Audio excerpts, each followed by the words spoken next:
শব্দ থাকবি বুঝ নাকি রক্ত, কোনো কিছুর দিকে তাকাবি না। গড় গড় করে যখন মুখের কাছে নিয়ে পানি গিলে ফেলবি,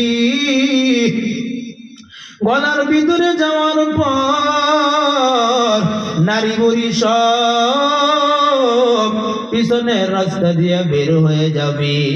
আল্লাহ বলেন তোদের কোনো সাহায্য হবে না, কারণ আমি আল্লাহ তোদের অভিভাবক না।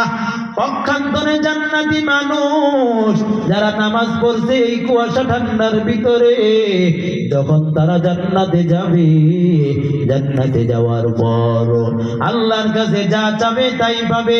আল্লাহর কাছে যদি বলে মালিক ওই যে আকাশ দিয়ে একটা পাখি উড়ে যায়, ওই পাখিটা যদি বোনা করে খেতে পারতাম কতই না মজা লাগতো। আল্লাহ নবী বলে জান্নাতীরা মনে কামনা করতে দেরি হবে, পাখি বোনা হয়ে সামনে আসতে হাজির হতে দেরি হবে না।